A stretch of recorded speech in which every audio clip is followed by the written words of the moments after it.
Alright. Hello, people of YouTube. Hi, everyone. We have 2 viewers. Nice. You want to vibe and wait for more people to show up? Yeah, for a little bit. I'm going to set my computer down. You might want to put it over there. You can move that crap out of the way. My inaccurate air conditioner manual. Okay, if I spill my tea on it. Yeah, don't so do sad. that. Do you want me to keep the tea over here? Yeah. Yours is the one that's closer to the edge here. Yeah. Alright, hello people of YouTube. For those of you who have showed up, thank you so much for showing up. We are doing a brand new indie game extravaganza. If you guys don't remember this from last year, I realized I had bought those like itch.io indie game packages for the racial justice one and the Palestine one, and I didn't play a single game, or like I played like 2 and then forgot about it. It's like, oh, time to absorb some video games. Well, yeah. Now that I have free time, because I am a graduated girl, I have an MFA, bitches!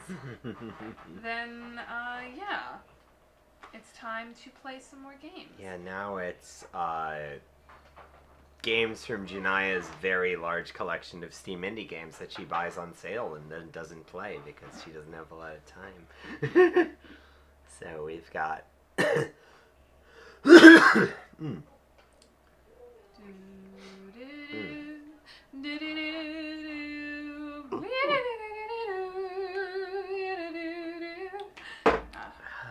It's a good song. I do quite enjoy that song. Yeah, we've got, what, 3? We got 3 games we're playing, and yeah. They're all, like, narrative games. There are 2 of them are visual novels, and one is, like, a RPG maker, walk-around, narrative-based. It's not combat or anything like that. Yeah, we got a Shiba Inu dating sim. Yeah, with, like, fucking assassination plots and stuff. Actually, I should tell Pro to get in here. Like just to watch my stream, because they love Shivas. We do. I think they might be at a con though. Oh. But yeah, you can add them. I'm just gonna.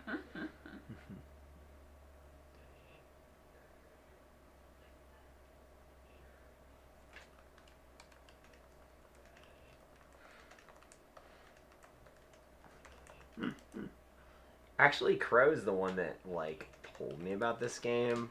I don't know that they played it, but like they were the one that made me aware of it. And it's supposed to be very good, but I never played it. Are there any other places we could like stick this? I don't know. I want to have some chat going. I want to like vibe with people. That's what makes streaming so much fun. Yeah. It's tricky when it's not planned out in advance. And when it's not FriendSim 2. Yeah, exactly. The FriendSim 2 streams do very well because everyone likes FriendSim 2. Yeah.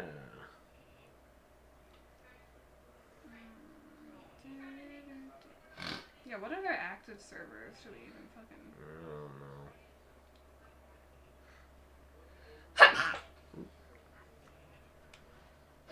I don't know. Oh, Piona.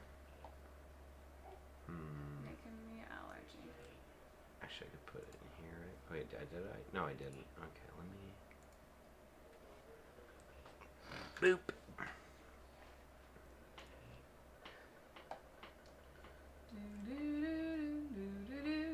Oh, and we lost everyone, and now only have 1. Oh boy. Oh no. I know the first time we did this, it was like super successful. Yeah. What did we play the first time? What did we play the first time?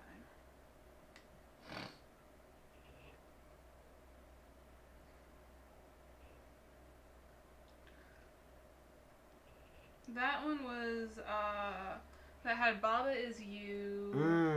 Yeah. Piku Niku and the Democratic Socialism Simulator. Oh, right. That one was fun. That was fun. I liked that one.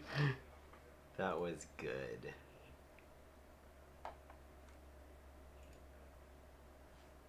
And then we did Heaven Will Be Mine and that one, the gay one. The trans girl in the 90s. Oh, Secret Little Haven. That one made you cry, right? Oh, yeah. Then we tried doing it one more time, but we fucked up. Yeah, and we ended up just playing Friend Sim for a while. Yeah. Sometimes you gotta. I think only 3 people appeared. Oh, 30. Never mind. I had 30 views on that. First one did pretty well, though. Well. Do we have anyone watching? We have nobody talking. We do have a couple of viewers.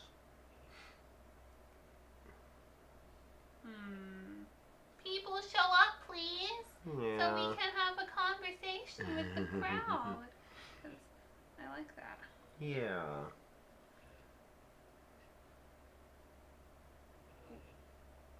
Oh, it's you. Yeah.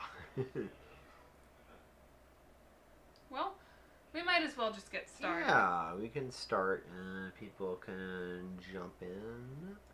Alright, so we're going to do the Shiba game first. Let me get Yeah, that. Shiba Inu time. Let me get that set up. Dun, dun, dun, dun. Okay.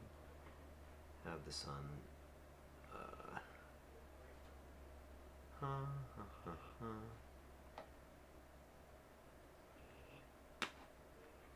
Ooh, I hear a puppy. Yeah. Alright, let me get this put into the window. Window capture. Oh, it's T-Man. Hello, thank you for showing up. Nice. Welcome. We're about to start. I'm just getting the game into the window so it can be seen.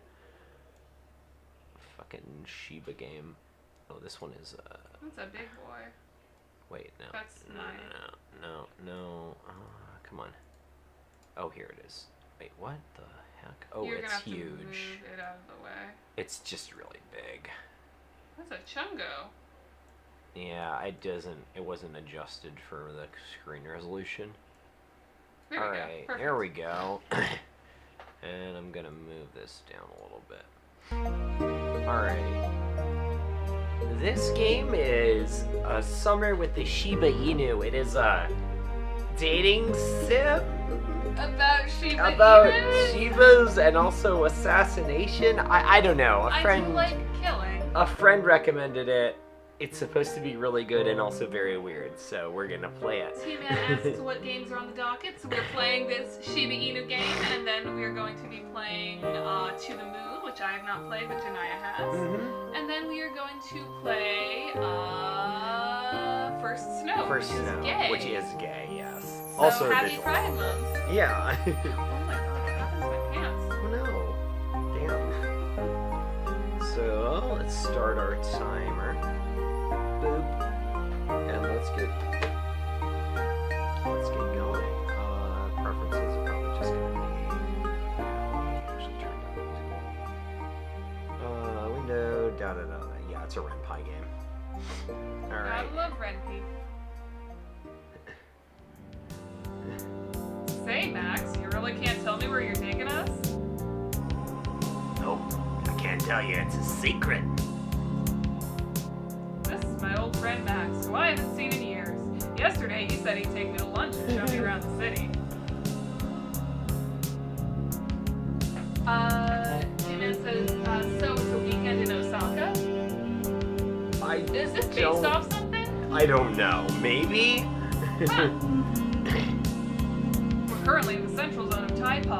Oh, did you set the timer? Yes. The capital city of Shiba Island. A lot has changed since I moved away. The art is like stupidly good in this. Yeah.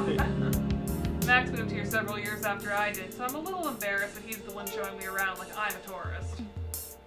Taipa is as bustling as ever, with the central zone being one of its busiest areas. As Max guides us towards our unknown destination, dogs mill around the street. It's so busy on the street that it's hard to avoid pushing against other dogs as we walk. Huge digital signs shine brightly, even in broad daylight. Cute coffee shops, each with its own unique decor, catch my eye as well. One has lush vines creeping all over the storefront, leaving only a gap for the entrance. Fucking dogs in the background. Logan Anderson says, is I say Ren P. You say Ren Pie. I say Ren Pie because Python. Oh, I mean, that makes sense. I just think P sounds funnier. It does sound funnier. I like P jokes. Through the gap in the vines, I catch a glimpse of what looks like more plant life and thick tree stumps that serve as tables. Hey, that place seems really cool. Let's check it out sometime. Max pauses to take a look as I point to it. He cranes his neck to look inside. I've noticed it before, too, on the way to work. I'd be happy to try it out. A short walk later. After several turns, we stop in front of a building. The building is made out of red brick with some steps leading up to it. Ta-da! You know, it doesn't look like much out here, but the virtual tour looked great on Bark. Max approaches the door, but it doesn't open. He starts. Catching himself before he runs face first into the door, he nudges the door with his shoulder. It doesn't budge. The door's broken? No idea. Seems like an eclectic place. That's the reason I chose it. Maybe there's some secret password we need to enter. This music is such a vibe. I know!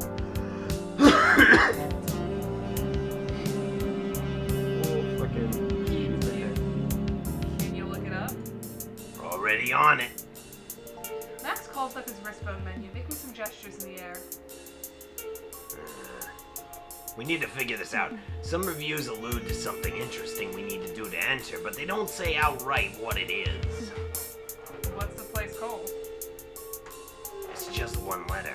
Q. Oh, the audio on the game is a bit high and it kind of drowns out our audio. Okay, that is easy to Thank fix. you, T-Man. That should be better? Yeah, I hope. It's gonna be same volume for us, but I turned it down on the stream. Maybe it's closed today? I checked, and it shouldn't be. And if they couldn't update their real-time schedule for some reason, that's really weird. Wait, what's that? Is that a doorknob? What? A doorknob. You mean... Wait, I remember something. Oh, come on, it hasn't been that long. T-Man says much better. Okay. Why do I feel old? Because of the fact I've seen doorknobs before. I sit down before the protruding sphere and grip it with both my paws. I'm able to turn it without losing my balance. The door swings inward to reveal a staircase. Good thing the knobs were phased out, though. Whoever invented these things clearly did not understand the anatomy of dogs. Can I have my drink? Yes. It's precisely why many houses use them for rooms that puppies aren't allowed into. My parents used it for the pantry. I remember trying to bite the knob to get to the promised land of treats, but ended up with only a particularly sore jaw instead. Well, there we go. I haven't seen these things since the, what the fuck? Arena? Arena days. They change based off his talking. Yeah, That's it's so the cute. click to continue indicator. Our eyes meet and he looks away. Okay, this is gay. Anyway, we're here. The stairs lead to an area with wooden floor paneling. There are rooms that have a raised base, separated from the main area with sliding panels. Logan Anderson says, I love the voice you're giving Max. Thank you. Who have you used that voice for? I feel like you've used... I have used it before, but I can't remember why. It's the one that's like Skips adjacent from regular show. Like I used it for like the one of the characters when we did the commie game or the social democracy game. Right, yeah. I was like the union leader, I think. That was a fun game. It was a fun game.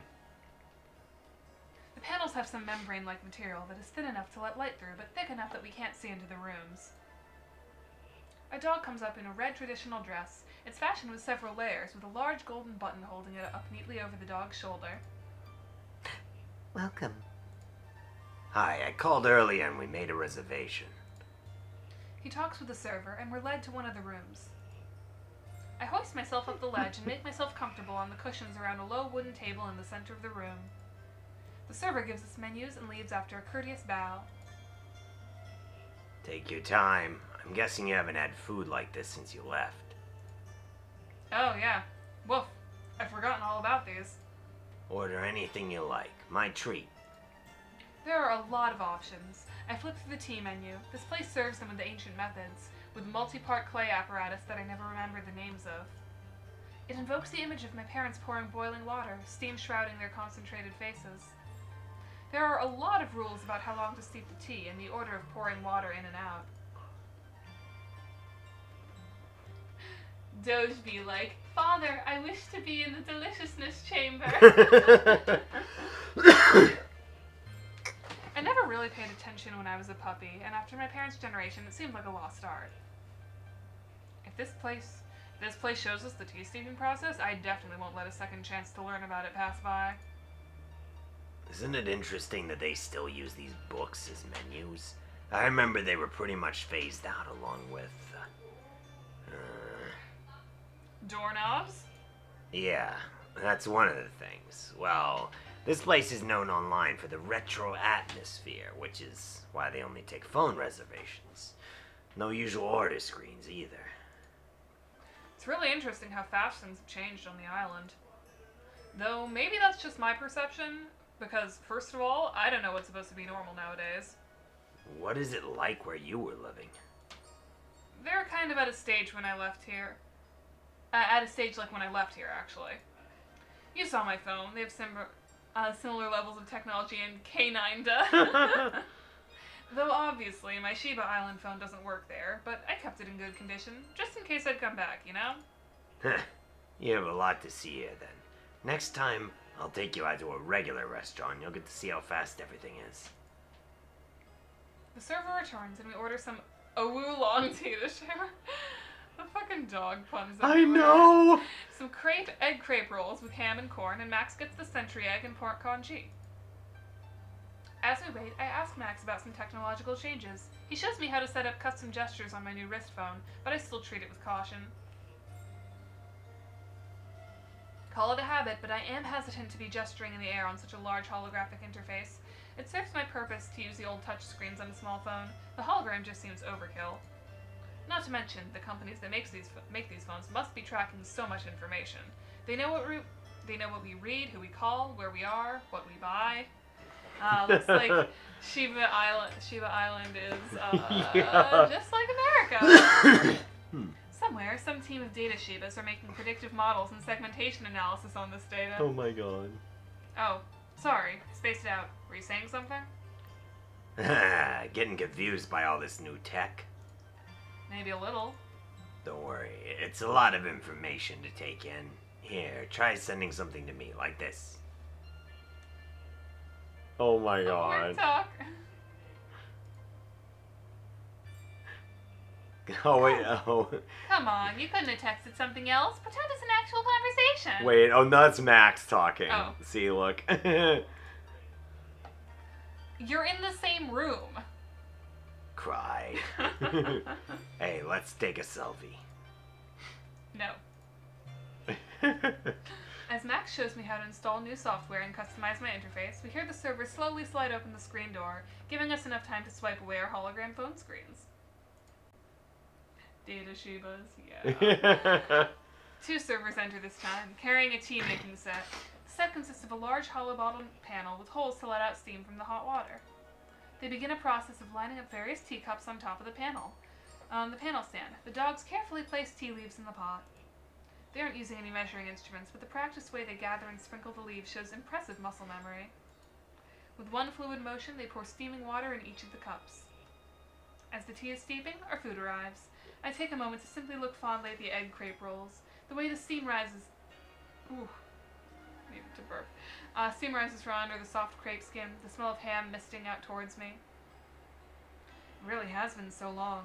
It's so weird that I used to eat this almost every day. Now it's been years. Feels like I've gone back in time. Egg crepes are a simple dish, usually made in under 2 minutes by the breakfast stalls I used to frequent on the island. First, an egg is cracked and dropped onto the surface of a sizzling metal plate. The cook then uses a metal spatula to smooth out the egg so it's a thin liquid layer. When the egg is cooked around halfway, a thin crepe is laid on top of it and flipped so that the egg layer is on top, and the crepe is on the sizzling plate. Then, on top, the cook adds any other ingredients of choice, such as ham or corn. Once fully cooked, the entire crepe is quickly rolled up and cut into bite-sized portions with a spatula. Using the flat surface of the same spatula, the portions are then scooped up and swiftly placed into a takeout box. Hope you enjoy. You can try some of my kanji if you want. I was feeling something light. During this time, the tea is ready as well, and I blow on the surface of my cup, creating ripples. Logan Anderson says, "This game is making me hungry." Yeah. Oh, my tea's okay. I'll just keep it over here. I will try my best not to knock it over. Be careful. My first sip is hesitant, as I try to adjust the temperature. After a few sips, I can feel the strong tea aftertaste on my tongue. Ah, this is bliss. We chat more as we eat, and I ask him about how the culinary norms have changed on the island. Apparently, most of the dishes I remember are still around. The largest change in cuisine is caused by the advancement in how food is produced. Damn, I shouldn't have come on this stream hungry and I'm at work so I can't grab a bite. Oh, I'm sorry. Well, hey, once you're done with work, you'll have money to buy food. Max explains how, nowadays, a lot of ingredients can be produced synthetically, which reduces scarcity and seasonality. It is widely accepted that they are the same flavor and contain the same nutrients as naturally grown ingredients. I used to wonder why we have beef dishes on the island, but we've never seen an animal called a cow. I guess these synthetic flavors already existed 10 years ago, since beef has been around since before I was born. I just didn't know they were synthetic. I learned from Max that lately there's been a rise in restaurants that offer wilder experimental foods with completely new synthetic inventions. Max shows me some pictures on his phone, and we decide on a restaurant to try out next. He warns me that some flavors might really surprise me. Even dogs that try these things now and then have trouble getting used to some of the most outrageous invented flavors. I asked him to describe something he's tried before, but it was hard for him to convey it in terms of foods I know. For example, one tasted like cinnamon and cabbage flavor mixed, but that doesn't really describe it fully. I can only understand when I have the chance to try it, I suppose. That sounds really gross. It does. We finish our food and reminisce a little bit more. However, there's one thing in our shared history we don't bring up. The fact that they're fucking gay. I get an uneasy feeling that I should wait a little longer, for me to ease back into the culture of the island first.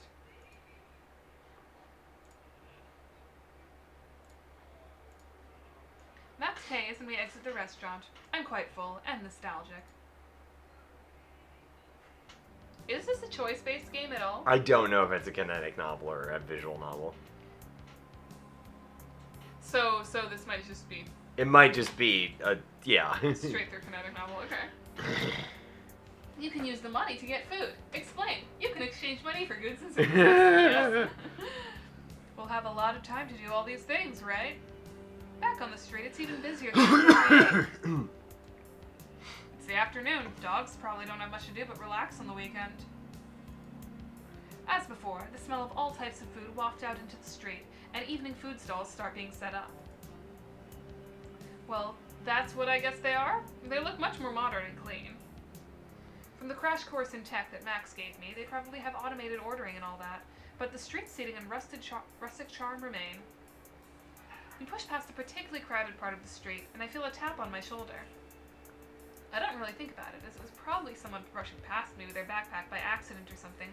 I continue walking when I feel it again. Could be mistaking me for someone else. I turn around to check. I don't know what this dog is supposed to sound like. Sid? Who are you? She's a smaller Shiba Inu, but something tells me she compensates for it with her attitude. Her gaze on me is steely, way too steely for comfort. It's concerning that she seems to have approached me with a purpose. Hopefully, she really just recognized me by chance. You don't remember me. She scoffs, discontent written clearly in her expression. I'm not surprised, but I'm still disappointed. Now I have to waste time explaining things to you. What's going on? Some random dog just came up to me. You're Moichi, right? I remember you. Oh, what? You! What are you here for? Logan Anderson says, French. My business is with Sid, of course, not with you. But it's very interesting to know that you two are in touch. She jerks her head to the side. Let's go somewhere more secluded, shall we? I don't know. Well, if it's something important, why don't you message me? I'll give you my contact info. I'll convince you quickly. In short, anyone can now challenge you into an arena. But I don't think many dogs know what you look like now. Only a pawful. If you don't come with me right now, I'll post your information online. I already filmed a video of you, so everyone will know what you look like and sound like. That's impossible. Sid, ignore her. Let's go. Oh, it is? It is? Yeah. How should we respond? I'm curious, but I don't think Max will be happy. Wonderful. It took me 6.90 seconds. That took some time. It's okay, I'll go with her. You can head back and I'll meet up with you after. I'm worried it's a trap. I think I can handle it. I'll message you if anything seems weird. Actually, I'll come with you. Alright, thanks, Max. I addressed the stranger. We'll go with you and hear you out, but convince me quickly. A tense walk later. We head to a nearby alleyway, Max looking quite reluctant and glaring at the Shiba Inu. They know each other. I wish I could ask him what he knows about it. The best I can do is make sure nothing bad happens. I need information about this arena challenge you mentioned. Who are you? Sid. She's Hei Fen Hong. What? I look the dog up and down. Up and down. Her face should be the most important part to recognizing her, but I realize I haven't even looked her in the eyes yet. It's a task not made easier by knowing who she is. It's like my eyes are resisting as I force myself, against my will, to look at her closely. Her eyes, a striking hazel, long lashes, her coat pale and fluffy. I lower my gaze. Yeah, now I remember. It's just been a really long time, and you've changed a lot. I'm rambling, yet trying to put on a calm front. As I was saying, now that you're back, it's a very interesting situation for all of us. You weren't supposed to just take the feather and leave. It's not like my leaving affected anyone. Instinctively, I scoff and protest, but I know it's futile. Easy for you to say. Anyway, now that's out of the way. She reaches into her shirt and pulls out her pendant. I avert my gaze again, out of habit. I don't like looking at others' pendants because it feels like I'm intruding on someone's privacy if I look closely at what's on them. She moves closer and all but flashes her pendant in front of my eyes. I flinch away involuntarily. If you want to show it to me, it's not necessary. I don't need to see it. I start as I feel my pendant stirring in my jacket. Or something stirring, where the pendant is. My pendant can't move by itself, that's impossible. Then my pendant flies out of its own will to meet hers. Then comes a glare of light, so brief that I barely comprehend what's happening. Sid. Max's voice is the last thing I register before everything goes dark. 1 week earlier. One more snooze. I fumble on the desk for my phone. I almost drop it, but finally manage to grab it and turn off the alarm. Ugh. As usual, there's not much time left before my deadline waking time. Which means after the 4 alarms that I'm allowed to snooze. Even though it's my last day of work, I should be on time. I uncurl myself from the chair, stretching my sore limbs. Well, this is certainly the last time I'm going to fall asleep at my desk. The room is dark, with only a sliver of sunlight entering from the bottom of the blinds, giving indication that it's daytime. I slide off the chair, turn on the room light, and gather items I need for work, which are scattered around the room. Keys, cards, cash, cell. I always say I should pack up the night before so I'm not scrambling like this every morning, but I never end up actually doing it the night before. I shook my bulky laptop and water bottle into my backpack.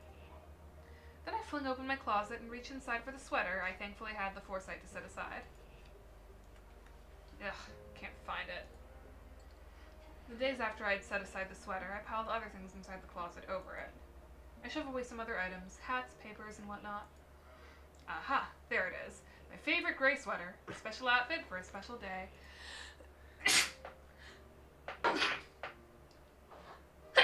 Ooh.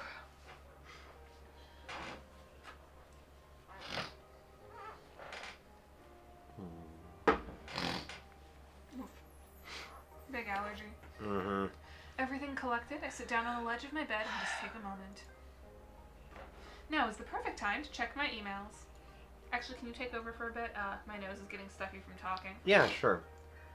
Oh, wait. I'm already almost late. I'll just take a quick look.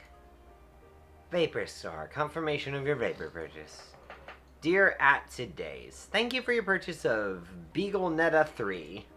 Attached is your digital receipt. Product ID 460790. Transaction ID D09304F53T. Total $22.59. To access your downloads, please go to vapor.dog/account/downloads. Alright. Oops. Oh my god, achievement unlocked. Beagle Netta 3. It's the purchase receipt for the game I had fallen asleep playing. Oh, hello, Jalen Casada. Thank you for showing up. I needed to complete the campaign. I waited 6 years for it. I glance at the top of my phone screen. There's still a couple of minutes before I absolutely have to head out. I close my emails and open the message app. I think I could send some last words, but I have the feeling it will only weaken my resolve. Oh, you gotta say goodbye to the most important dog. Hey, Q. I love you. Please don't forget me. Aww. I'll just check the spelling one more time. I'm just stalling so I have an excuse to wimp out and not send the message. I can't bring myself to directly say that I'm leaving now, but I hope she knows what I mean. With my paw poised on the screen for what seems like forever, I press send.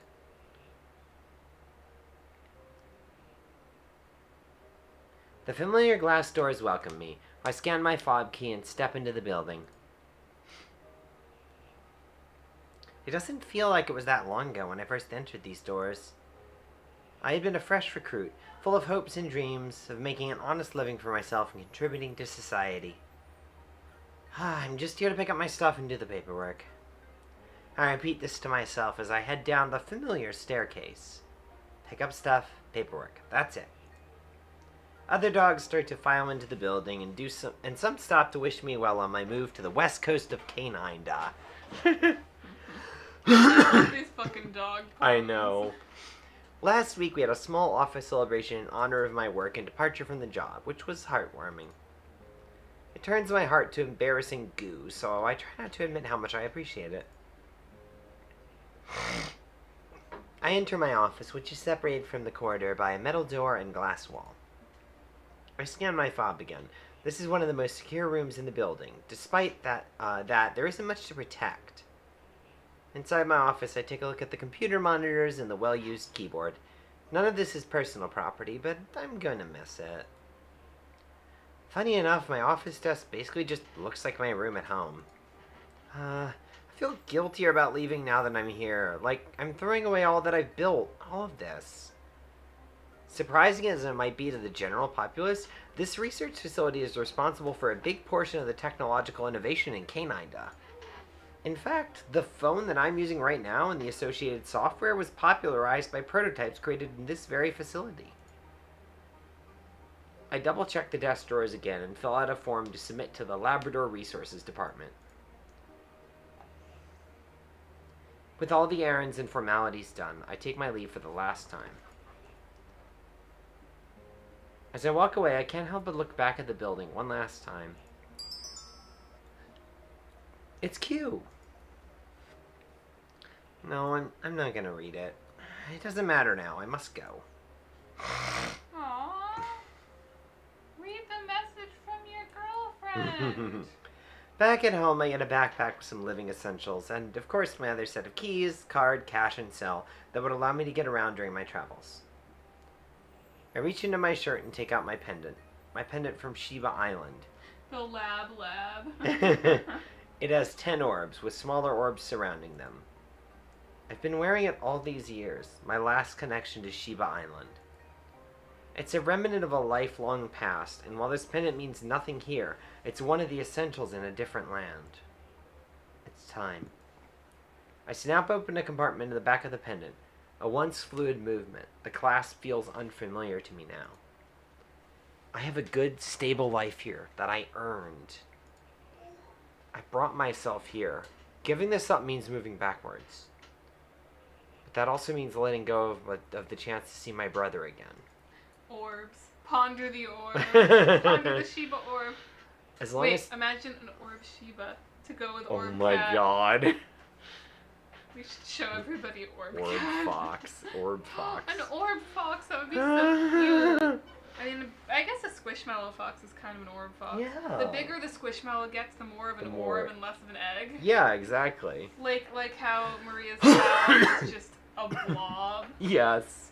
So, like, if you got one of those but a fox, it would be an orb fox. Yeah. That would take up the entirety of your bed. I love it. As long as time moves forward, I will move forward too, no matter where I am. Inside the pendant compartment is a small feather, already glowing now that I have removed its bindings. The feather of truth, whose holder can alter reality. I make a wish.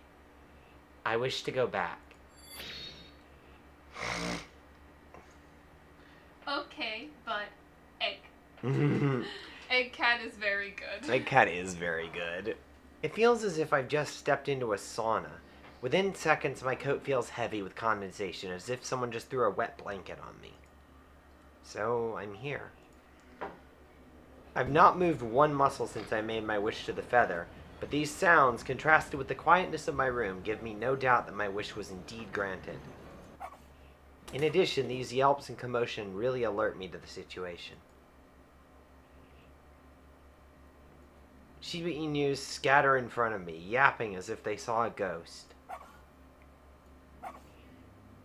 Was it that obvious I appeared out of thin air?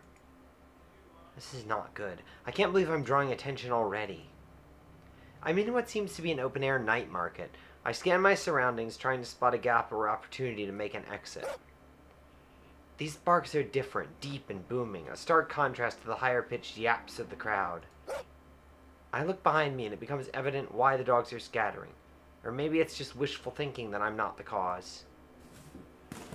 A Labrador Retriever is bounding around. The Shiba Inu is dwarfed by it in comparison. The crowd is herded towards the opposite direction.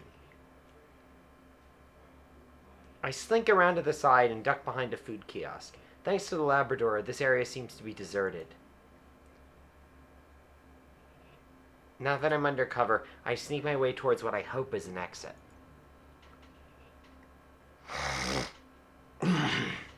After some trial and error through the web of kiosks and seating areas, I emerge in the main road outside the market.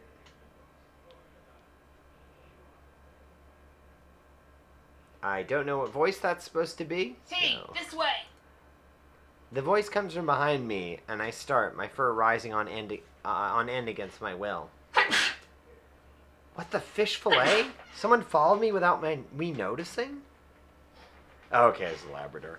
The Labrador Retriever from behind emerges as a speaker, falling in step beside me. That was supposed to be a snarl. It just didn't come out right. Did you say something? Ahem. I hope that was menacing enough. What do you want? To help you. I'll guide you somewhere safe. What? Who is this dog? I'll just feign ignorance for now. Denim wearing lab gangs.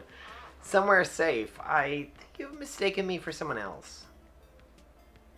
I don't want to be rude, but I know you've been away for a long time, so you probably don't even know where you are. The Labrador's voice is soft, quite a contrast from her towering physique. Oh my god, it's a fucking L-word dog. It is an L-word dog. Okay, so she gets L-word's voice then. Yeah. Well, I'm quite used to this height difference in canine dub, but seeing her towering over the crowd of Shiba Inus earlier amplifies the difference. What do we do? What do we do? Do the top one. This is getting creepy. It's like she knows who I am. What does she want? Well, I'll just pretend I don't know what she's talking about. I'm not going to reveal any information I might regret. You're not wrong. I'm just trying to get my bearings here. So, could you just point me to the closest Mastiff Rapid Transit station? Of course. But before that, I want to ask you some questions. Okay, never mind. This is getting weird. I should just find the MRT station myself. I just want to help you, Miss Feather. What did you just say? That's not my name. You've definitely mistaken me for someone else. Sorry, let me try that again. I didn't want to be so direct. But you didn't get the hint. Could you speak up? I mean, Sid, bearer of the feather, I want to help you. Fishbones! She really does know who I am. Okay. You want to help me, you say? So I'll ask this again. Why don't you start by guiding me to a Mastiff Rapid Transit station?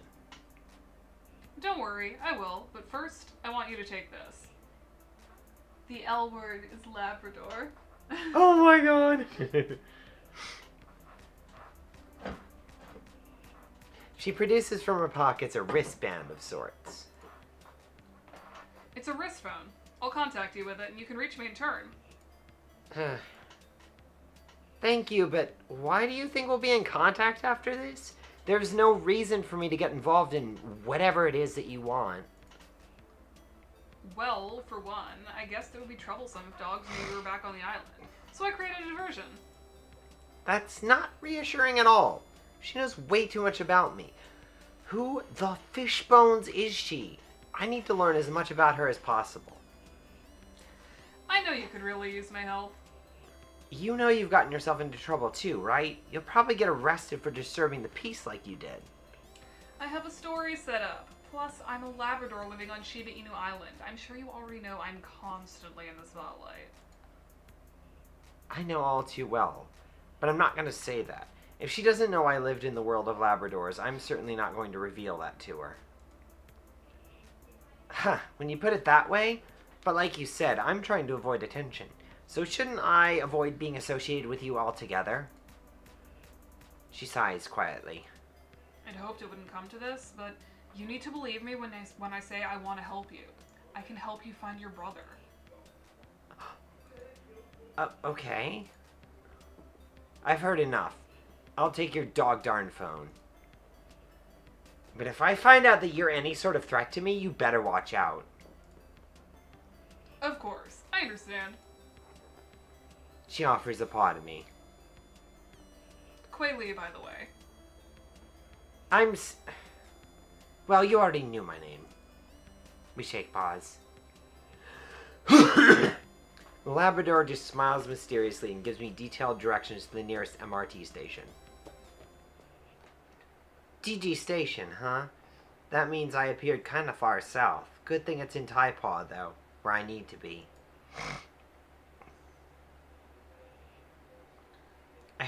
Oh, my dog. I head to the station while the lab heads off her own way. So many thoughts are running through my head. The entire encounter still seems unreal, and it's something I could never have imagined happening. Gosh, Sid, focus! First you need to get to Max's. I find the MRT station according to the lab's directions. Thank dog the directions were accurate. Large hovering signs point out directions to various transit lines. Although I've been in the station in the past, it seems much larger than before, the layout having been expanded and rearranged. I slip out my pendant at the gate, scanning it to pay so it will allow me through. I keep the pendant face down and hope that no one thinks it's strange. There's a large interactive display, and I see that there are many more lines than before, basically crisscrossing the entirety of Taipaw and the other metropolitan area. I place the paw in the destination, and a route draws itself on the digital display from the current station to my paw. I follow the instructions to the correct platform, and the transit arrives shortly. Dog is indeed God. Some time later. The ride is smooth, and I emerge up north from the city without incident. It's a quieter residential area. My destination is sandwiched between other similar buildings that were built to be tall and narrow rather than take up the ground level. Approaching the well-memorized address, I feel more and more apprehensive with each step. A promise is a promise. This is the only place I can go. There's an intercom panel on the ground floor. Scrolling through the names, I find the correct one. That's the one. Taking a deep breath, I tap on it. The doors slide open shortly after I tap on the panel, but there's no further response or communication from it. Does Max still live here? I can go in, but what if it isn't Max that just buzzed me in? I hesitate, less than ideal scenarios running through my head. I take a deep breath. Stop it. There's only one way to find out. I step into the open door and onto a lift so small it could only possibly fit one dog. Well, one Labrador Retriever, 2 Shiba Inus. Oops, I still can't help but think about space in terms of canine to space. Soundlessly, the lift rises, and I am a bundle of nerves. My stomach churns on nothing. I really do hope it's Max. Their intercom might not have two-way communication. My old residence did, but I can't assume everyone has it, even after all these years. I do still have his number on my old phone, but I wonder if my old phone balance is still valid. Before I can decide whether to attempt calling ahead, the lift comes to a halt. No other way but forward. I step out into the narrow corridor. Doors line the corridor, and I take a look at the order of the numbers before heading in the direction of number 13. Just as I raise my paw to knock, the door swings wide open. Presumably Max, you want to take over doing Sid's voice again? Yeah. You! Max! Sid! He ushers me in and makes sure the door is closed securely. Look who it is.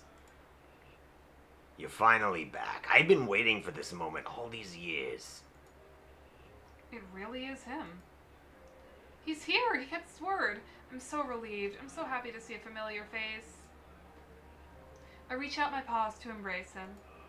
He obliges, and I eagerly hug him close. He smells like honey and cream, and I notice that, under my touch, his coat is as sleek and shiny as ever. These dogs are gay. They're so gay. I'm so happy to see you.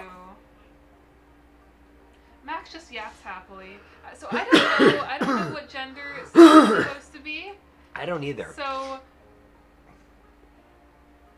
let's just say Sid is non-binary and every relationship sure, Sid exactly. is in is gay because Yeah. they have to be gay. Yeah, there you go. Max just yaps happily, wagging his tail so vigorously that I can feel it moving him side to side in my embrace. Max helps me settle into the place. It's quite cozy, and despite the modern exterior of the building itself, he's decorated his rooms with vintage furniture and flourishes. Dog hug! Yeah. I get a feeling he's really into the vintage aesthetic. Maybe it's making a comeback on the island now? He shows me his collection of concert ballets arranged on his wall, all of musicians that I know of, meaning they go back at least a decade. Remember Jay Chow Chow? Oh, of course. I remember when we watched his music videos back then on our flip phones. The days of 360p, yeah. It's a really nice apartment compared to Max's old one. I suppose his final ranking allowed him an upgrade. He gestures me over to his desk and I peer on. As I peer on, he sweeps aside a pile of old records. Then he wiggles under the desk to activate something. There's a hiss and a panel slides open on the surface of the desk. It's a touchscreen panel, glowing faintly with a green tint. I can see my reflection in it, along with some menu icons that I cannot make sense out of. It's a security system. Pretty sophisticated, eh? No one would suspect there would be such a system in an apartment like this. The door is actually secured within bars that can be controlled from here, and there are sensors programmed to detect living matter other than you and me. He goes on about the security measures and gadgets, but suddenly I cannot find it in me to focus. I'm really hoping he didn't do all this for my return, but it is the most obvious explanation. I take a deep breath, holding up a paw to signal I want to speak. It takes Max a brief moment to notice, but eventually he stops in the middle of his explanation. Max, I really appreciate your preparations. My throat feels closed up, and I swallow and chew on air to make it possible to continue speaking. I wanna... How do I put this? I just want to reiterate that this could be really dangerous for you. I want you to reconsider it. Sid. And I think some dog is following me, and I have no idea what she wants. Sid! Hmm? Sid, it's okay. I've always wanted to be able to finally help you. I promised you long ago I would stand by your side, even if the world turns against you. And now, you need me to let you do... You need to let me do that, please. His eyes are warm, and I compose myself. I can't be weak. I need to be calm so I can make the best decisions for Max and myself. All right, but I need to tell you about the Labrador I met today. She knows a lot about me. I'll start from the beginning. You know, I used the feather to get back to the island. I reappeared in some night market near DG Station. First thing I saw was this huge crowd of dogs all running away from me, or so I thought. It was because they all witnessed my grand appearance or something. I don't even know if I appeared with a light poof or smoke or something, but I'm pretty sure I appeared out of thin air. But it turned out there was just a Labrador causing a ruckus, so I sneaked away. And the lab just appeared behind me. She said she made a distraction on purpose because it would be inconvenient for me to be noticed. She even knows why I'm back on this island. It's very, very unnerving, even to me. Max nods his head solemnly. I may have made a mistake, but she gave me a wrist phone, and I take it out of my pocket and show it to Max. I hadn't put it on yet. He takes it gingerly and examines it from every angle before waving a paw over the central watch face. I've never really looked at a wrist phone up close before and take the opportunity to do so. The circular face, rather than being a screen itself, holds a light source where a hologram is projected from. The hologram functions like a screen of any other electronic device, but is much larger and can be put away at a simple touch. It looks like a fan unfolding and folding back. I angle my body away gradually until I cannot see the contents of the screen. There's some sort of view angle limit, which works great for me. Sometimes I might be typing or reading questionable material, but even if not, I don't want dogs seeing it. Yeah, you don't want other dogs to see you reading your dog explicit Your dog AO3 AO3 fan fiction. AO dog. AOD. AOD. Archive of our dog. She told me to contact her with this. Do you think I should? I'll probably do it anyway, even if Max doesn't agree with me. I'm not sure how dangerous it might be, and I don't want to compromise this safe house. Oh. That's time. Yeah. Alright. Alright, let me switch it over. Well, that's certainly a doggy mystery. Alright. Boop. So yeah, that's game number 1. Time to hop on to game number 2. Yeah, which one do you want to do next? I'll do To the Moon. Okay, yeah. I think I can use the controller. And then we'll end for with this a gay one. Yeah, which I haven't played. Alright, To the Moon, which...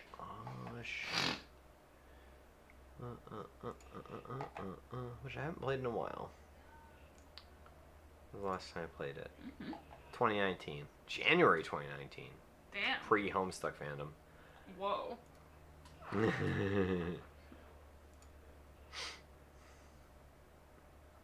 Hey. Bloop bloop. Oh yeah, that's right. To the Moon. Ooh. Orb. Orb. So I'm gonna try to.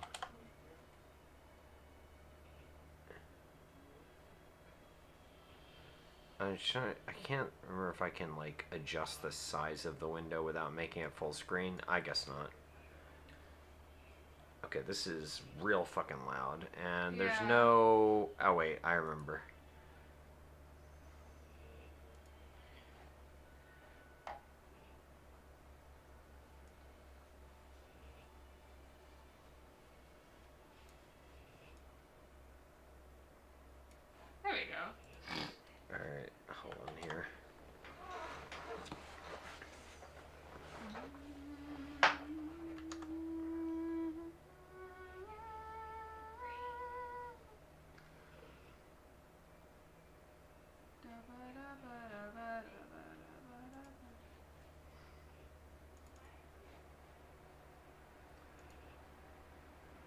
love for you. Oh, because we haven't turned the volume back on yet. Yeah, I'm trying to get the game to work. Where's the game? Oh, I wonder if this one isn't compatible? Why would it not be compatible? Because it's it's the RPG Maker games. Can you not stream RPG Maker? Well, you can do a screen share. Yeah, that's what I'm probably gonna have to do. That's what I always do, because they don't let you do, whatever it's called, insert. Unless, hold on. Oh, you're probably hearing it through our open back headphones. Okay, capture any full screen, yeah. Okay, give me a second. Okay, this might work. Alright, let's try it out. Alright, theoretically, it should capture this full screen application. We'll so. see when it appears. You doing okay? Yeah. Still feeling all COVID-y? I'm still recovering. Oh, I want to kill every molecule of COVID in your body. Start with your arm. I don't. I see black screen. There may be blue screen coming. Can you guys see anything? Uh-oh. What? Nothing showing. Yeah, it's probably not working. Hold on, I'll switch it to screen capture.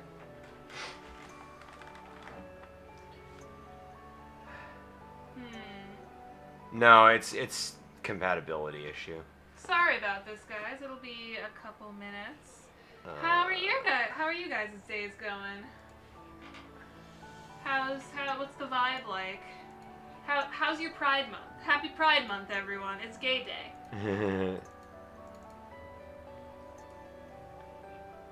Darkness, yeah.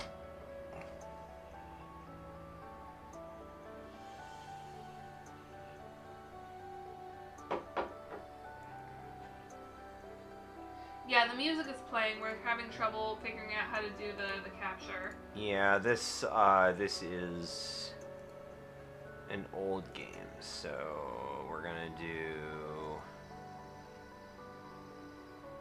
texture desktop.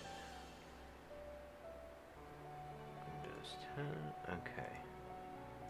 I guess we're gonna just do that. Okay, so What does this do? it's just gonna share the desktop, Okay. which you'll get to see my desktop picture for a second. I worked, so that ain't good. Well, at least you got a job. I'm in the middle of job searching right now, and it's absolute hell. If any of you could offer me a job, that would be great if anyone needs music.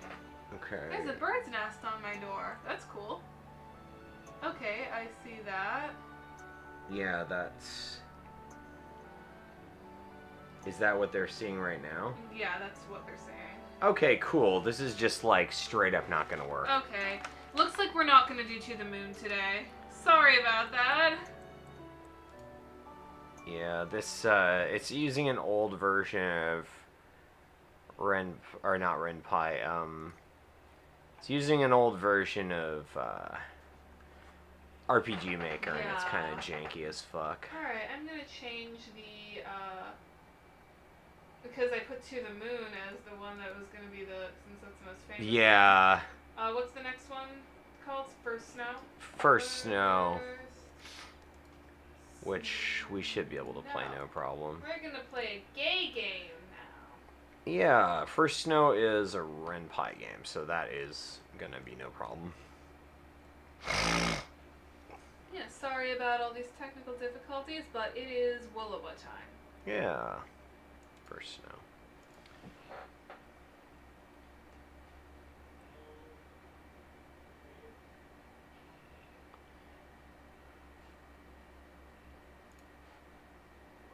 Oop. That's too bad. To the Moon really is a good game, but it's... I love Kongao stuff. Is that the person who did, I don't know. this? Or the person who did To the Moon? I don't know who Kongao is. Salty Studios. I like that. right game up here. Window capture. There we go. We're gonna have to adjust the sizing. There we go, and now... Alright, there we go. We're ready. Fuck yeah. New game. I just make sure. Oh, that's cute. Story fall winter. Oh, can you... Oh, huh. This has got a lot of, like, stuff in it. Oh, it's got voicing. Shit. Ooh, shit, yeah. Oh. Wait, Kara Buckland's in this. Oh, damn. That's cool. Yeah, this is like a free game, I'm pretty sure. Oh, shit. Yeah, I don't... Yeah. Free game with full voicing. Yeah. New game. The first snow of the year should be a comforting sight, yet this carries a different feeling when so far away from home.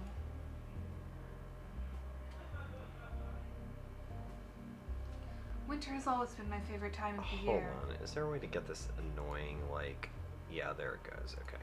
I had the one little fucking thing hanging out there. But the joy of warm fires and upcoming holidays is missing. There's only a month left to go until the season begins in earnest, but I can't feel any of the usual excitement. The coming winter will be the first I've spent away from my family. After all, it's just me now, standing alone on a concrete balcony and looking out onto a gray sky. Hey, Allison! Aren't classes soon? A woman's barking from down below breaks me out of my thoughts. Her familiar figure clad in leather stares up, snow heaped on the rusted shovel in her hands. Also, I'm gonna turn this up below because it's got voicing.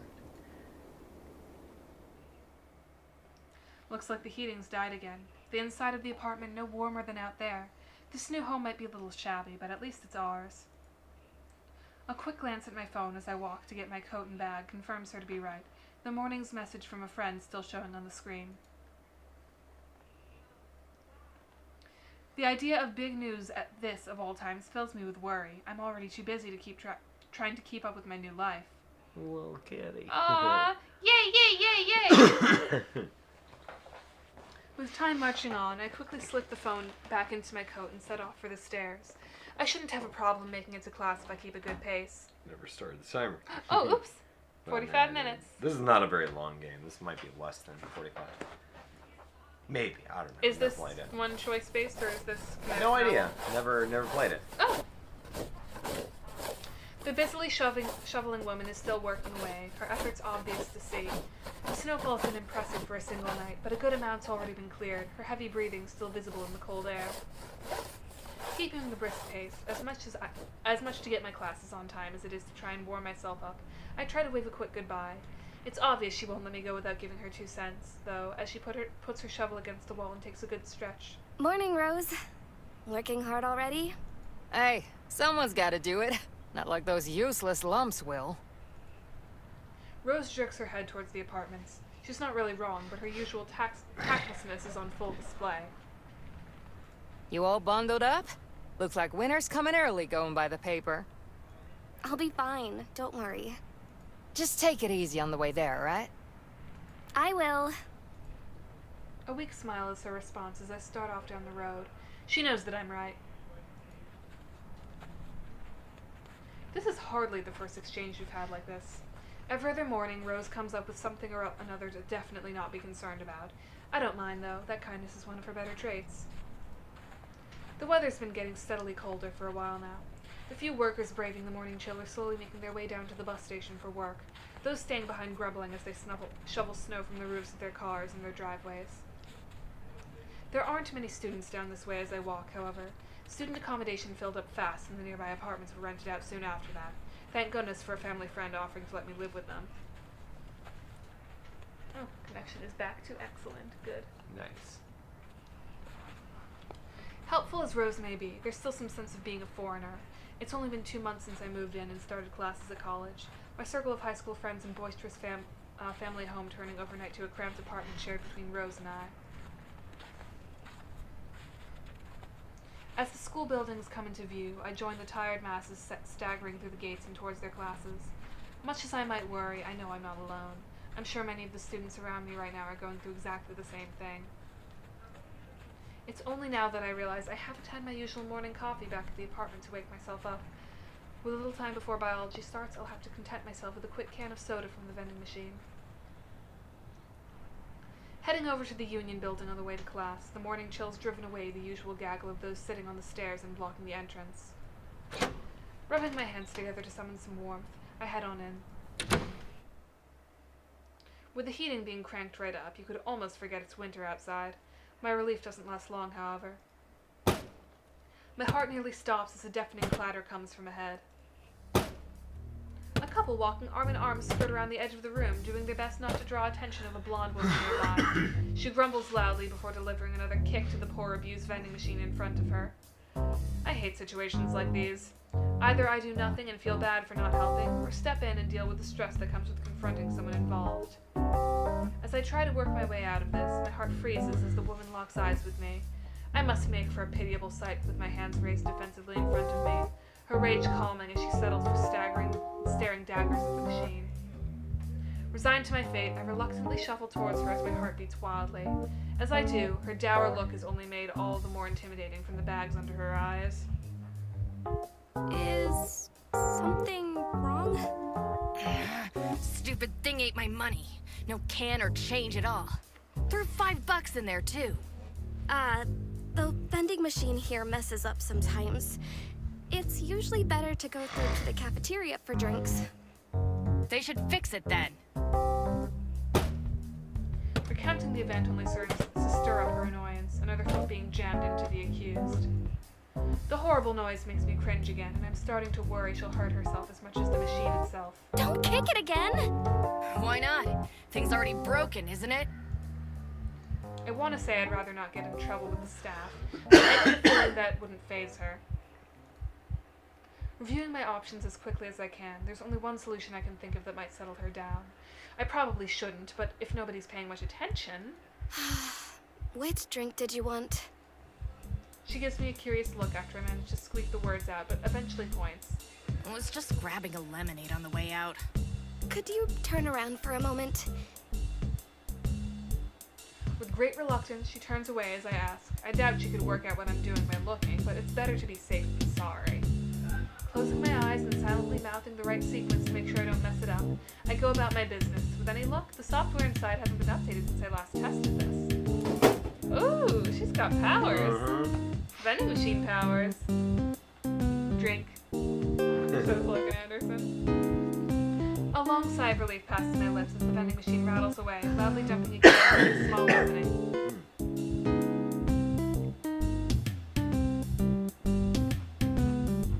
Holding the can before the blonde woman's face as she turns back around, my reward is a somewhat repressed expression as she takes the item. Now that she has her drink and has had a chance to get her frustration out of her system, she seems to be calming a little. Her height doesn't help her look any less intimidating, though. With that, I consider the matter settled as I nod and begin to walk away. Only as I leave do I realize my heart's racing after having to deal with her. Hey, wait up! Reaching for my instinctual response, I pretend not to hear her as I skitter away and disappear back through the entrance. The cold hits me like a wall as I leave through the door. I hardly mind, heaving a sigh to steady myself as I head toward classes.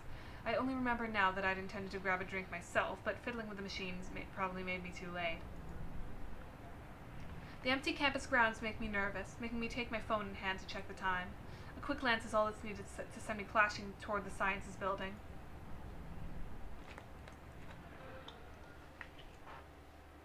It's going to be one of those days. Panting from the run, I stagger into biology class with as much composure as I can muster. The sight seems to make a pitiable impression on the professor, who merely nods for me to take a seat. Setting my bag next to me, I quickly take the seat next to a now familiar figure. The diminutive Caprice shoots a grin and wave as I sit, earning a smile in return. It's nice to see a friendly face. As the professor gets back to lecturing, I grab my still pristine textbook from my bag, flicking through to the bookmark I added from where we currently are. Movement from the corner of my eye takes my attention, a ripped piece of sketchpad sliding before me.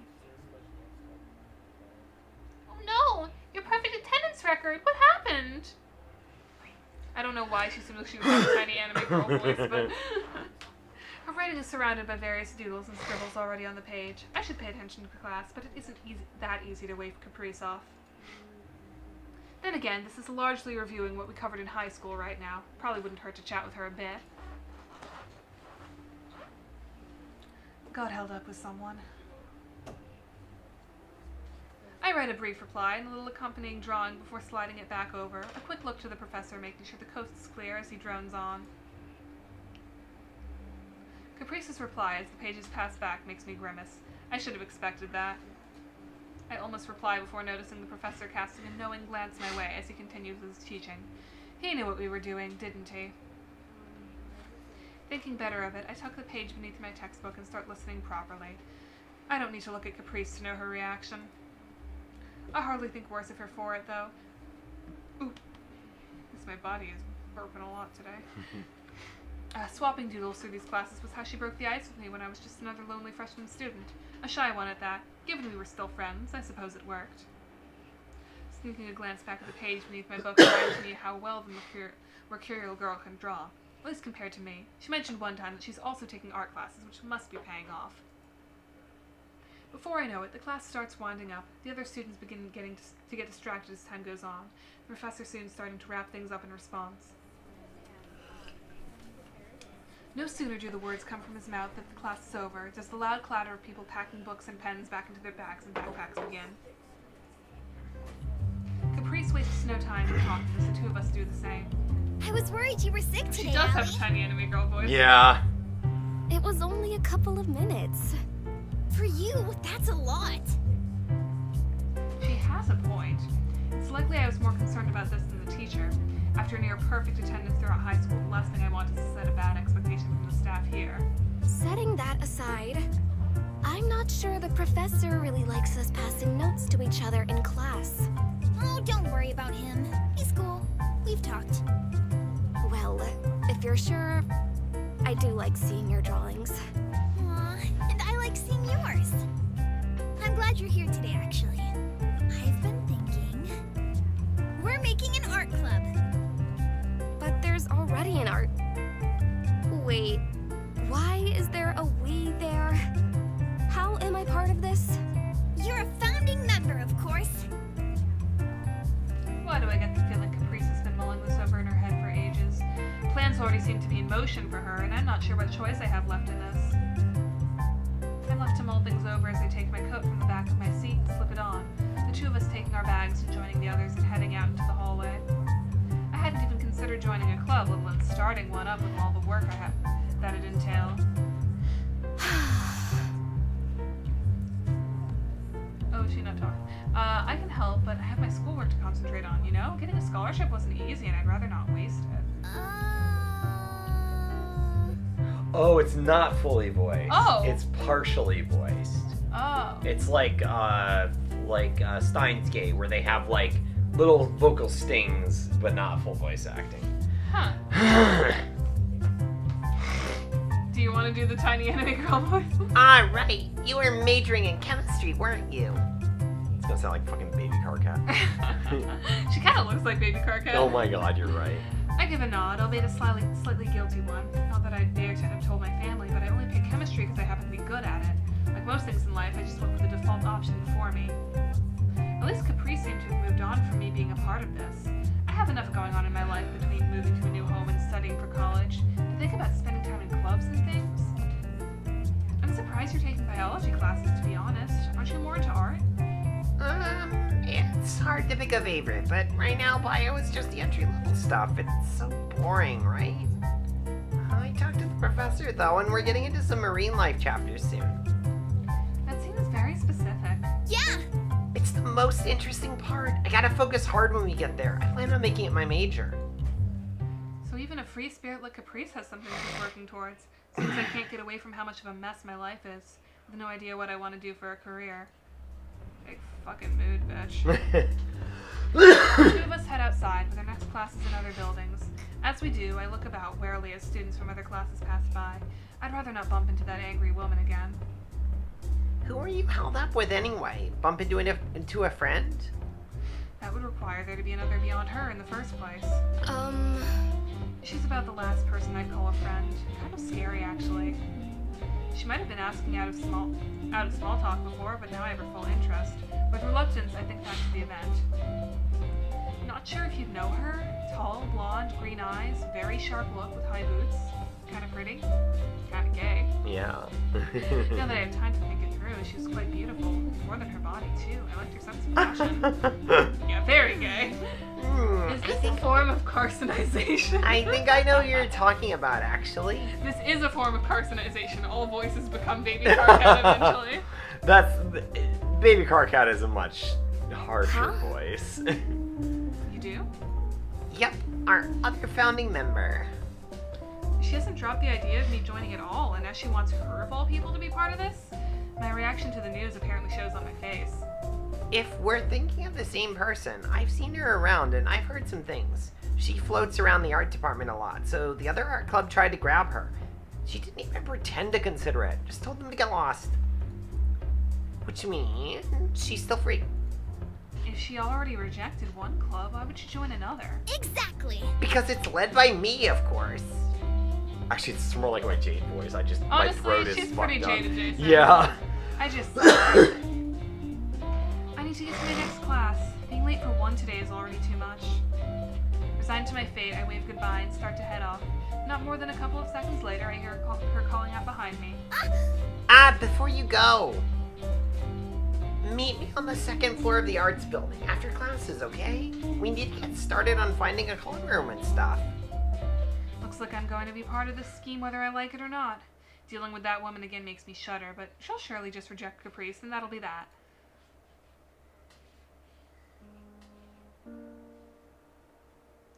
Walking through the halls at these hours is a wholly different experience to the normal hustle and bustle.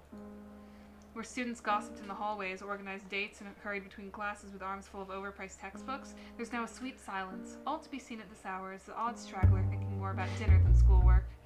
Well, them and the Christmas decorations. I get the feeling that the arts and humanities staff takes some enjoyment out of getting ready for the occasion.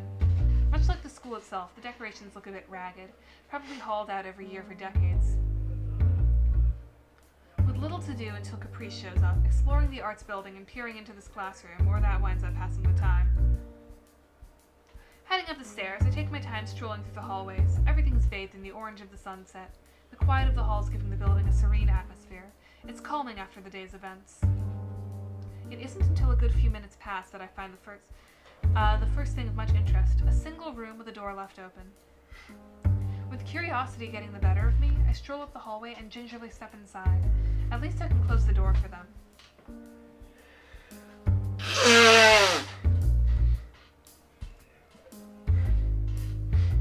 With only a handful of chairs actually set against tables, I'd think the room unused if not for the paints, papers, and sketchbooks strewn across the tops of the cupboards. If Caprice wanted a club room, this would be as good as any. As I peer about, the sight of one particular canvas amongst it all catches my attention. Tits? Tits! The painting of a woman standing in water sits drying on an easel, the painter's utensils still lying about. Stepping up to look at it, I'm surprised by how old-fashioned it is, like the kind of oil painting that would be drawn a century or so ago. Every brushstroke and line has depth to it, the painter's every movement clearly visible. And it has tits. I find myself struck by its beauty, time slipping by me as I stare. Her soft-looking skin and flowing locks of hair are enough to make me wistfully sigh, her face telling of her free spirit. You're a fucking lesbian. It's beautiful. My thoughts are suddenly interrupted by the creaking of the door opening further, causing me to whip around in fright. The particular person standing in the doorway looking straight at me does nothing to settle my racing heart, much less that I'm not even supposed to be in here. Sorry, I quickly try to stammer out something, but the words keep catching in my throat. Oh, it's vending machine girl. You're giving her Fresca. Allison. Hi. Allison Merlot. So, you do have a name. I'm Eileen Turner, for what it's worth. I quickly nod. For all my nervousness about maybe being somewhere I shouldn't, Eileen doesn't actually seem to care that much. In fact, she almost looks bored. If this room's used by a bunch of people, there's a good chance she might know if I'm an intruder. Well, I'm going to close the place up. If you want anything, you should grab it. Not that I think you have anything here. The cold edge to her voice freezes my entire body. Wait! I mean, I can explain. Eileen narrows her eyes and crosses her arms, waiting for my response. A response which is interrupted by a familiar voice booming from the entrance. Allie! Hey, Allie! I don't think I've ever been so glad to see Caprice. Given this art club business was her idea, it's for the best if she explains it all. Eileen doesn't look impressed as Caprice skips into the room, looking this way and that like some tourist. Good work. You already found us a room. This worked perfectly. So, Caprice got herself a new goon. I wish I was surprised. Yeah. Yep. You're not supposed to agree with that. And what do you want this room for, pray tell? Well, the current art club is awful. I'm sure you know. So instead of dealing with them, we're going to form our own. And it looks like you and Allie have found us a club room. I see what's happened here now. Caprice engineered the situation so we'd all be here together. This isn't a very subtle scheme, but that's all the more reason for her to have come up with it. I try my best to backpedal in a way that don't upset either. I just thought we'd draw a bit. Didn't mean to intrude. Seriously? I got permission to use this room to practice my painting, not for some dumb club. Cool! Sorry, but it's 2 against 1. Majority rule. I didn't say anything about a club. Well, too bad. This is a dictatorship. Wanted to comment earlier with Caprice being excited about a Marine unit. Ahem. What? Huh? I don't get it. I don't either. Does it have something to do with whale pussy? I don't know why that is what popped in my head. Eileen stands her ground, staring down her opponent as I try my best to stay well out of their argument. Her resolve doesn't last long, though. Realizing the futility of it, she eventually heaves aside Caprice's antics. I can't say I wholly blame her. There are many benefits of being a marine biologist. Oh. What does that mean from? It's a Tumblr meme. I don't remember that. It's relatively recent. I last year or recognize two. the name of the meme, but I don't remember where the meme came from. You know? Oh, right. Like, what does it It's signify? just like a bunch of random shit with there are many benefits to being marine biologists, like memes and stuff. Okay. I just want to work in peace. That isn't much to ask. Come on. But I'm going. Not going to get anything more done today anyway. Eileen turns to me after picking up her coat from a desk and pulling her scarf around her, rather pointedly being finished with Caprice. Bye. See you around, I guess. Yeah. At a loss for how I'm supposed to respond to such an unenthusiastic tone, I'm left standing silently by a frustrated Eileen, as a frustrated Eileen throws her backpack over her shoulder and strides out. Caprice just smiles and shrugs as she looks back to me, the argument they had just moments ago flowing off her like water on a duck's back. Well, that's how it is. I feel like I got dragged into something. I didn't really think that'd work, but it was worth a try. She's not listening to me at all. Am I really just an instrument to try and win this argument between them? No, I can't think that. Caprice is forceful, but she means well. If this did end up being a club, I'd probably enjoy it. Caprice certainly wouldn't make it dull, and I think if Eileen got to know me, she'd be nicer to me, but I don't want to risk Eileen getting even more annoyed with me. Yeah. You know.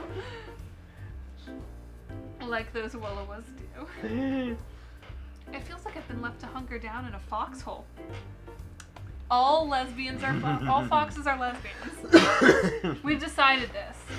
Foxes are the most Willowa animal because it's Jonaya's persona, and also I got her a plush fox, and also there's this comic that Jonaya reads about a girl who gives another girl a plush fox and then they fuck.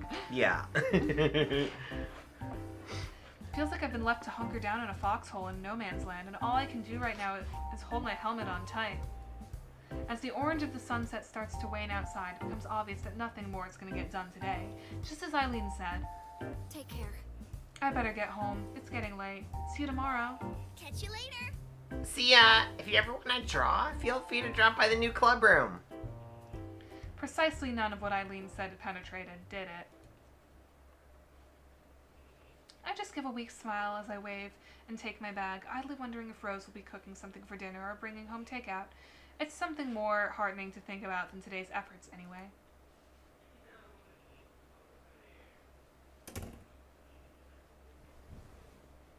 As I collapse onto the couch and settle in, the deafening sound of silence rushes in. The odd passing car from the street below the apartment only highlights the quiet of the room. Foxes are lesbians, but women are lemons? What? I mean, I do like lemon. Plucking my phone from my pocket after dropping my bag on the cushion beside me, I take a quick note of the time. I guess Rose got stuck in traffic. It's a bird. I love that little cat charm. Any Very tiny cute. cat thing makes me happy. It's adorable. Everybody needs tiny cat-shaped things. Yeah. Like Tube Cat, even though Tube Cat's not tiny. Tube Cat is big. I love Tube I Cat. love Tube Cat. Tube Cat is my giant tube-shaped cat plush.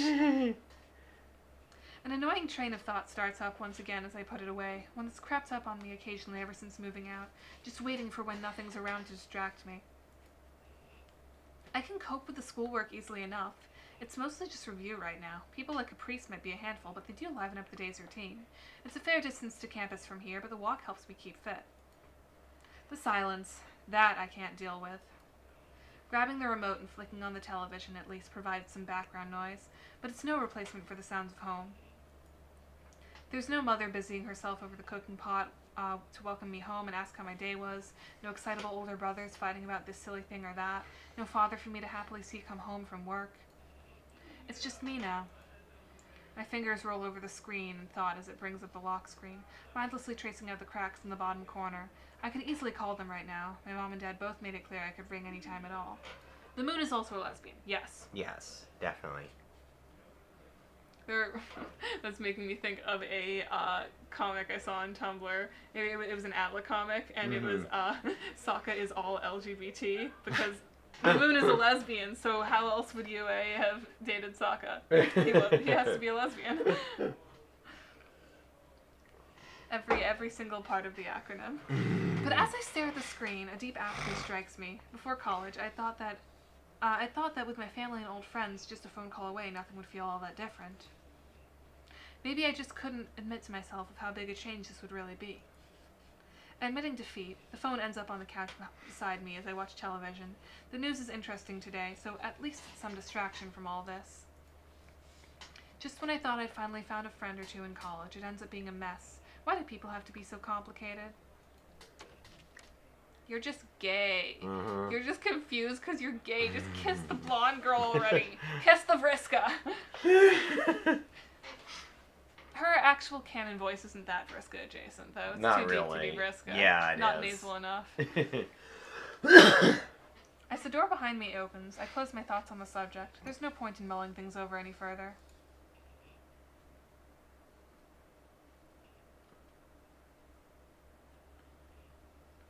Art matters.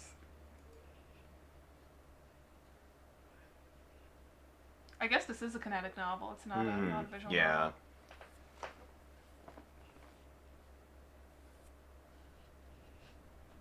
The Saturday's morning air is brisk as I stagger back from the supermarket, hands full with bags. The apartment itself may be nothing to write home about, but it's certainly in a good location. I still don't feel like I've been pulling my weight when it comes to daily life with Rose, but at least I can help with errands like groceries. Her attempts to teach me handiwork skills have been less successful. Even this much has been a learning experience. My parents usually doing the shopping back when I lived with them. Reaching the apartment, I find Rose crouched outside and working on her motorbike. She looks perfectly content as she whiles away her time with tools spread around her, as if a child happily playing with their favorite toys. Hey, Working on the bike again? Hey! Oh, hey, that was quick. She levers herself up with a grunt before pulling back the edge of one bag with a finger.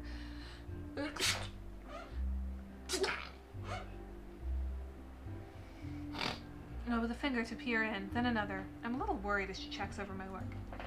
And they were roommates. Yeah! Oh my god, they were roommates. Having to hold my breath as she does isn't exactly helping. I'm still not used to the acrid smell of her smoking. Maybe that's a good thing. Good work. Everything we needed. No weird impulse buys. Did we need more window cleaner, though? You said to grab necessities if they're on sale and don't spoil, right? uh-huh. You're learning. Could you help me down here once you put everything away? I need another set of hands. Without anything in particular planned for today, I agree before heading inside. I just had to. Yep, you always have to do the "and they were roommates" joke if you can. It's required. The rickety stairs creak as I slowly head up with groceries in hand, fumbling with the door handle. I do love how the actual "and they were roommates" story actually was two guys who were roommates and then they started dating. Like, it actually was gay. My arms are full of bitter relief once I manage to drop the bags in the apartment after opening the door. Opening the fridge, I get to work stuffing in the frozen and cold items first. Next, I open the cabinet doors and start ladling in the cans and boxes. As the empty shelves fill, I get an odd sense of satisfaction from caring for myself. Living as an adult is busy work, but it's rewarding its own way. There's an odd and unexpected feeling of accomplishment from doing even simple tasks. I'm sure it'll wear off in time, but I'm holding on to it for now. With the job done, I close the cabinets and get back up to look about the room. The apartment is barely any warmer inside than out. I suppose there are downsides as well as upsides. Putting it out of mind as best I can, I head back down to Rose. Slipping back outside and closing the door behind me, familiar clangs and bangs carry on the air as Rose still works away. Pass a rag, would you? I quickly take a seat near her on a patch cleared of snow, grabbing one of the turned-up pieces of old shirt and handing it to her. She seems to be cleaning out some part of the engine or another. Anything interesting happening at school? Not really. Schoolwork isn't too hard so far. A friend wants to start a club. A club, huh? That's cool. What kind? An art club, apparently. I'm not really sold on it, though. I need to study, and she basically came up with the whole idea by herself. Rose passes the rag back and puts the part in place, motioning for me to hold it while she wrenches it back in. After a few grunts, the job appears to be done as she puts the wrench down with a clunk and turns back towards me. Life's not about studying. I know you were a teacher's pet bat in high school, but you could stand to be a bit more social. So it's this again. This is another downside of living here. With so much of my time spent alone with Rose, there's, for better or worse, no easy way to escape her questioning. I know she has my best interest in mind, though. I'm glad to have someone around to help me get grips with adult life, even if I did find her intimidating at first. What was your college life like? Never had the chance to go. I'm left a little surprised as she gets back to her bike. I've only known Rose for a couple months now, so I'm still finding out new things about her all the time. Maybe you get why I'm on your case about this stuff now. Not everyone gets the chances you have, so make the most of it. Go to parties, get some friends, find a boyfriend sometime. Or a girlfriend. Even if it doesn't last, it'll be a start. My family always pushed me to put such things aside and focus on my education, so that's what I did. The simplicity of life back then suited me just fine, and it worked out well by going by my scholarship. I was never really interested in boys. For obvious reasons, because I was so caught up in learning, is what I'd like to say. Yeah. But I'm honest enough with myself to know that's not the whole story. Seeing Eileen last week reminded me of that. Women like her keep catching my eye. And then there was that painting of hers. As time goes on, the difference in what I like looking at gets harder and harder to explain away. Allison? Rag, Allison. I hastily place a rag in her outstretched hand, Rose using it to try and rub some of the oil and grease off her hands. I'm sure she wouldn't mind if I'm not straight, if that's truly the case. While I'd like to talk with her about it, I can never quite seem to find the right time. Ma'am, do you think that Rose is straight? Rose do is you not fucking really straight. think that Rose is straight? fixes her own motorcycle. That girl is not straight. Right? Well, that actually had fucking voice acting. Yeah, I was just thinking about how life is complicated. Whatever you say. Sure is. Hey, you bought that ice cream I asked for while you were out.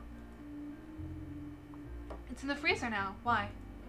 How about we have some? Could use a treat after working all morning on this thing. She has strange ideas about what makes a good dessert in the cold of winter, but I'm not going to stop her. As the two of us start packing up, another peaceful day rolls by.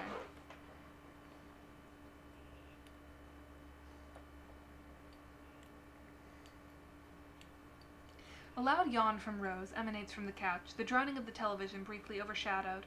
The only other sound is the coffee pot boiling away from the kitchen, punctuated by the occasional passing car. Rose are, in fact, gay. Yes, Logan Henderson.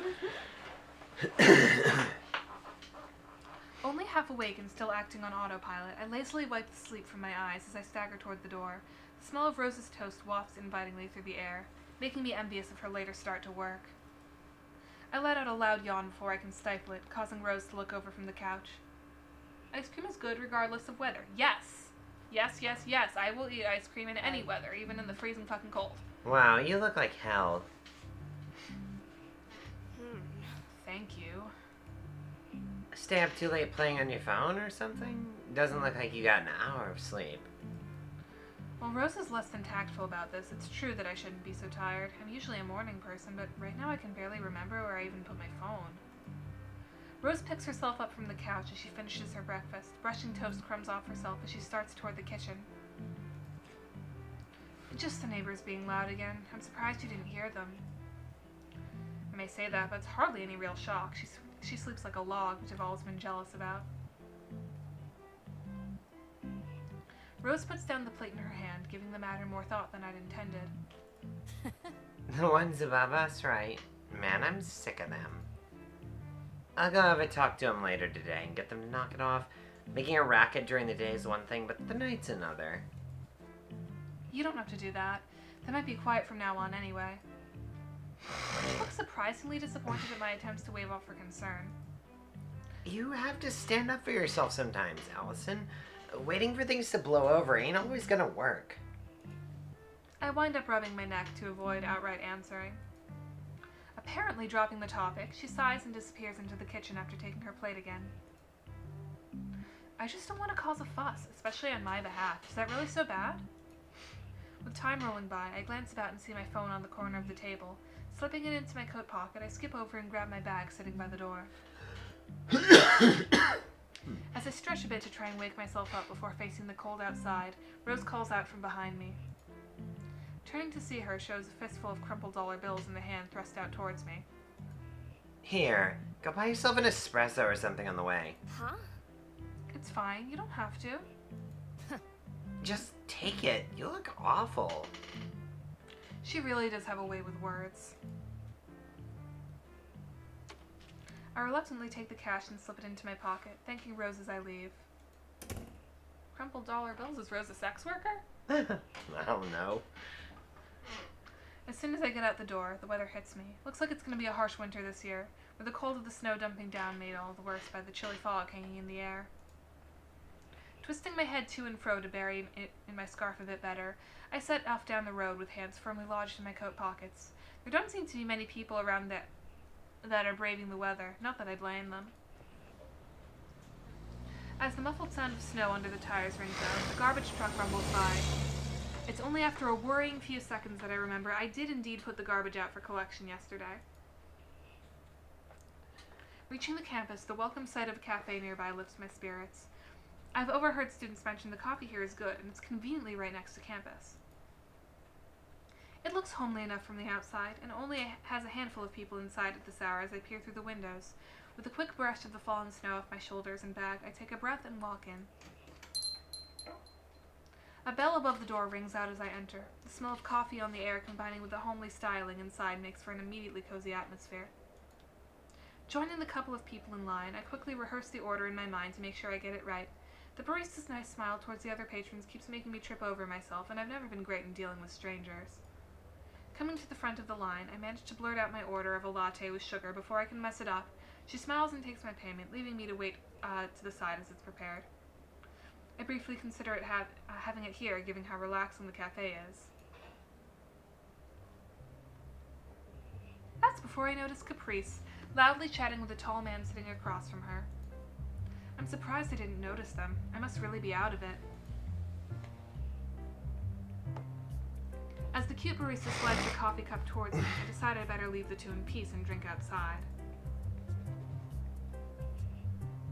Before I can, Caprice catches sight of me and begins excitedly waving her hand in the air. Allie! Hey, Allie! Over here! Allie!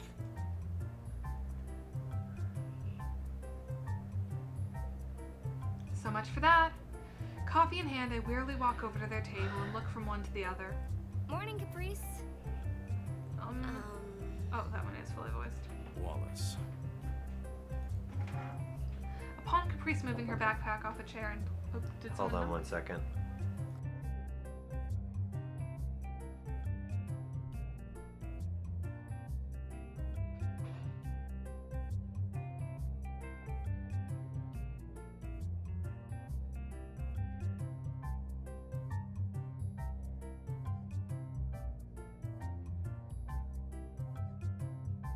All right. Allison here is a good friend and one of the founding members of the art club. The new art club. This is Caprice's rodeo, so I'm content to let her deal with the club as she wants at this point. It takes me a moment to realize she referred to me as a good friend in particular. We've only known each other for a couple of months since the semester started, but I'm glad she thinks of me like that. Hi, I am some guy Caprice found. He's our fourth member. As he sighs forlornly, all I can offer is a stilted smile in response. Caprice looks so comfortable dealing with him that I assume they knew each other already. Come to think of it, Caprice had no problem dealing with Eileen either, despite barely knowing her. I'm impressed at how she can talk to strangers with just the same confidence as friends. Maybe she even considers him one already. So what'd you get up to over the weekend, Allie? Just housework and errands. It's surprising how much time I spend on that sort of thing now that I've moved out. I get what you mean. Thankfully, I split the work with my roommates. It's my roommate that makes me want to pick up the slack. Caprice looks to Wallace for his input, making him part of the conversation. I look after the family gun shop on weekends. Nothing glamorous, but enough to get by on. Caprice continues on chatting, mostly with him. Wallace quietly nods along, adding a yeah or I see as needed. I get the distinct feeling he's being talked at more than being talked to.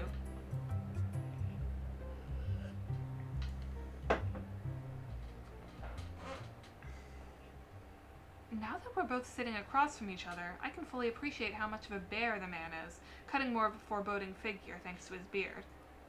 I can already feel myself shrinking in response. For want not to stare at him, I turn to the coffee steaming away before him. A flat black with the lid taken off to let it cool faster. I can taste how bitter it is just looking at it. The conversation is suddenly interrupted by a phone going off. Apparently Caprice's, as her hand dives into the front pocket of her hoodie and retrieves it. Wallace and I just look to each other as she wanders off a few steps to take the call, unsure exactly what to do with ourselves. It only takes a few seconds before she returns. Sorry, guys. Gotta go. Roommates need me. Wait. I'll see you two around. We've got much more to discuss. With that, she grabs her backpack and skips out into the winter air without another word. Going by her face, I'm more worried about this than she is. Left alone with Wallace, I sip my coffee for something to do. Glancing in his direction, he looks more relieved than anything. She means well. I know she does. Even if Eileen doesn't think so, I just have to keep telling myself that. And now I'm glad I didn't say that. Much as I would like to leap to her defense, she is pushing this awfully hard. If he's trying to start conversation, I feel like I should at least try to reciprocate rather than letting him twist in the wind. So, you and Eileen know each other? He gives a nod after taking a long sip of his coffee. That must be so awfully bitter. We're friends. Met when she was a freshman in high school. Caprice saw us together and made the connection. Oh, She's filled me in on this club business. I'm going to guess you were pulled into it. Something like that. It kinda spiraled out of control. Sorry. Wallace simply shrugs. Not the first time clubs have been pushy about scouting members. I was actually thinking the whole thing might be good for Eileen. Single-mindedness is her best and worst trait, really. I don't want to say please put up with Eileen, but I'm having trouble working out a better way to word that. She isn't a bad person, just driven. I'm sure you know someone similar. I do shudder what her reaction would be to being told she and Caprice are similar in any way. I'm still not sure about dealing with her, but it's hard to deny someone worried about their friend. Wallace seems content that he's managed to get his point across, silence hanging in the air as he thoughtfully sips his coffee. It reminds me that I should drink my own before it gets too cold as well. The weather outside is a harsh contrast to the nice atmosphere in here, which might be why more students are starting to file in before classes start. The coffee's nice as well, so maybe I'll make this a regular spot, if I can afford to, that is. As for my companion, I think I'm starting to see him in a better way. He's just concerned about his friend. Maybe he's the gentle giant type who isn't that threatening at all. With his cup empty, as he sets it down, Wallace sits back to savor the last of its taste. Well, I've said my piece. Caprice will probably give up on me, but you and Eileen are another matter. Caprice is a good friend. I can handle her. It was nice meeting you, Wallace. I carefully repeat his name to try and engrave it in my memory. I have no doubt I'd instantly forget it otherwise. He's perhaps overly hopeful when it comes to Caprice, though. Thanks. You seem nice, so hopefully Eileen will ease off a bit. He levers himself off the chair with a grunt, taking a glance outside before grabbing his scarf and hat once more. Good luck with class. Thanks. You too. With that, he leaves the cafe while sliding past someone coming in, staggering through the terrible weather outside as he goes. With my next class so soon, I'd better finish his coffee off quickly. With that in mind, I concentrate on taking as big gulps as I can without looking unsightly. It's funny how one thing leads to another, though. It feels like a snowball's begun to start rolling, meeting new and interesting people since I started here. It might have taken a couple of months, but maybe I will manage to find some new friends.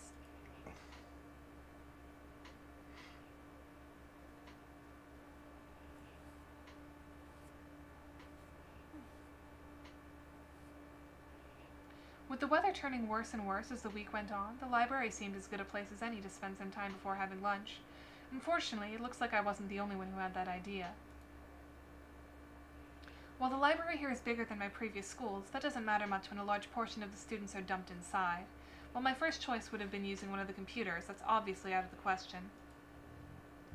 Worried about looking like a dork as I loiter about. Oh! Your alarm is like fucking... Ugh. I don't know, it's the kind of alarm that like makes your heart jump. Let's save the game. Yeah.